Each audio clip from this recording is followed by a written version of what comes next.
So sana ay maubos to, 30 minutes na lang. And yun, tsatsagain ko talaga na maubos sana para at least ay kinabukasan nga bago. So tsaga, mas mabuting magtsaga nga tayo, sabi ko nga, sa ating sariling negosyo kaysa magtsatsaga tayo sa kumpanya ng hindi naman nating sarili. Sa buhay ni Daddy.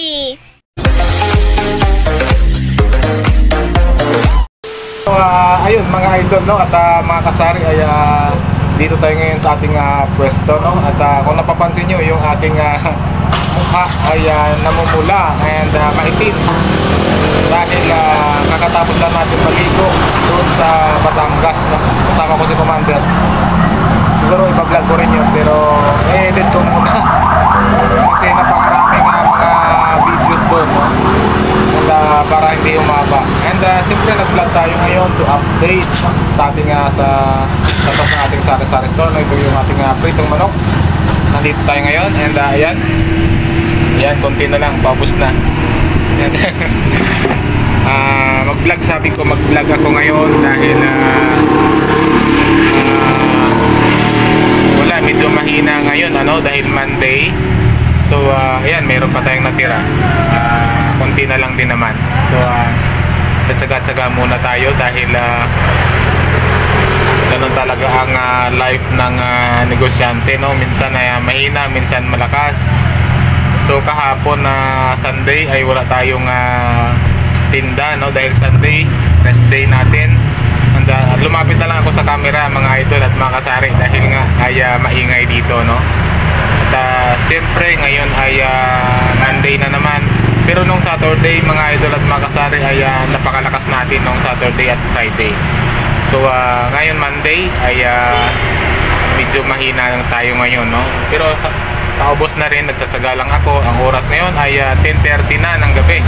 So mga 11 ay uwi na ako dahil gabi na nga talaga. And naisipan ko lang mag-vlog ngayon, no.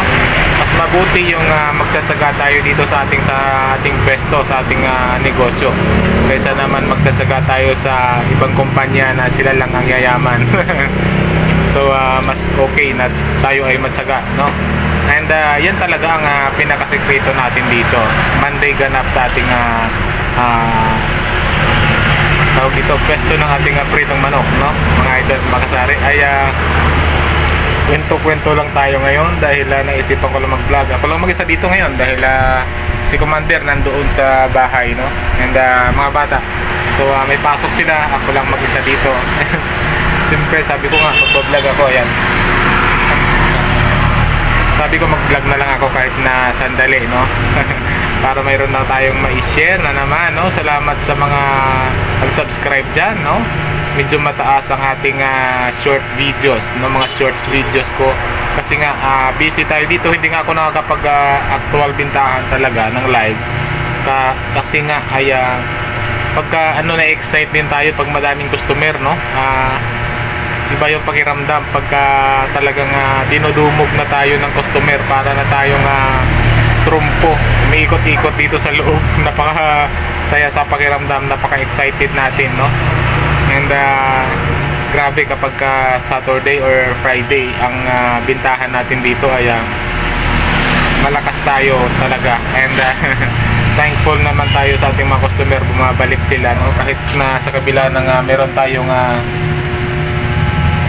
katapat lang natin dito yung Undocs, no, pero marami rin tao sa kanila, marami rin tao sa atin, no. So hindi naman tayo nalulugi, kahit paano ay marami pa rin ang ating customer kapag Friday, Saturday. Kahit hindi Friday, Saturday, basta araw ng sahod, dahil pizza 5, pizza 10, 15 katapusan, kahit na hindi Friday, Saturday yan, ay maraming customer yan mga idol pagka ganyan ang araw ng sweldo, kaya bumabawi tayo doon. Pero sa ngayon ay sabi ko nga medyo mahina ngayon, pero konti na lang. Yan na lang yung ating manok. So pinagtsatsagaan natin yan na maubos kasi kinabukasan ay hindi na natin na ibibenta yung matitira. dahil nga ay bago na naman ang ating manok na binebenta kinabukasan. Pag may tira na ganyan, hindi ko na binebenta dahil iba na yung nagda-dry na kasi yan mga idol. Pag ininit na sa kinabukasan, nagda-dry na siya, so hindi na siya ganun tulad ng bagong luto. Mas okay pa yan na medyo malamig na siya, masarap pa din ang lasa niyan, ganun pa rin. Pero pag kinabukasan na, initin natin yan tapos ibibenta, magbabago na yan, iba na yung lasa niyan, iba na yung itsura. So nakakasira yan, so lalawak yan, masasabi nila na ay hindi pala bago doon. Kaya ang ginagawa natin ay everyday bago ang ating paninda talaga, para at least ay juicy at crispy fried chicken, no? So yun, nag-share lang tayo dito sa ating ayun, 6 minutes 5 minutes. Habain natin hanggang 8 minutes para may ads na dalawa. So nag-upload na ako sa aking mga reels, no, doon sa page natin, sa ating Daddy Gudo Vlogs, yung page natin, no. Pero same lang yan sa ating YouTube channel, yung ating page, no, yung pangalan.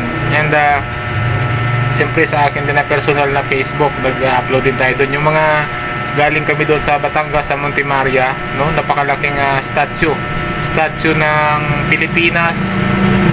Yun ang pinakamalaki sa buong Pilipinas, kasi simbahan pala yung ilalim, kaya napakalaki, no. Mag-upload tayo doon kahit papano para meron tayong may update doon, kasi maganda ang lugar, no. First naligo pa tayo doon, and napakasarap. Na ang likod ko talagang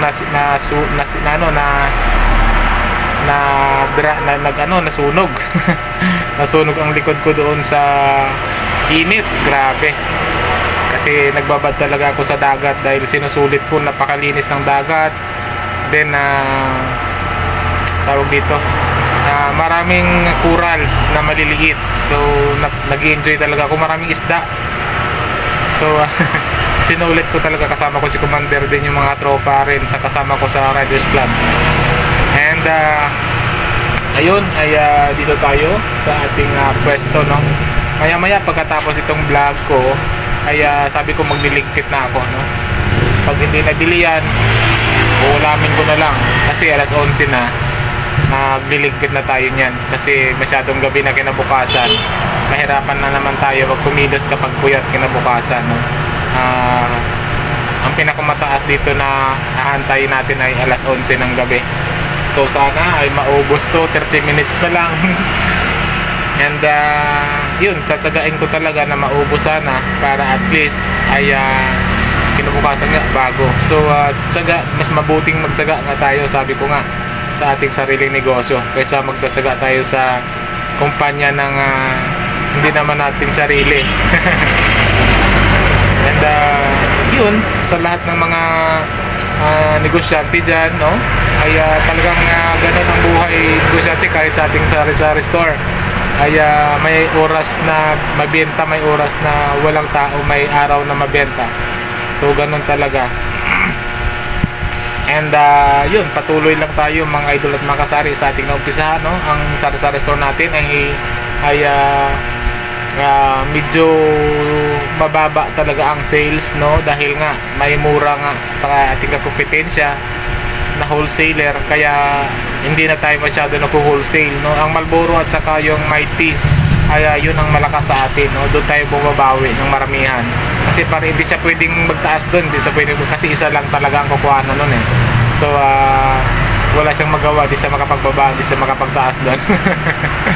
Talagang pantay lang tayo kami ng price nun sa sigarilyo, wala na siyang choice doon. So sa iba ay kayang-kaya niya pababain. So yun lamang, no, update lang ito, and kwentuhan lang tayo dito sa ating sari-sari store, katas ng ating sari-sari store, itong pritong manok. Nawiwili na ako dito mga idol sa ating pwesto na to dahil maaliwalas dito kapag sa gabi. Yan.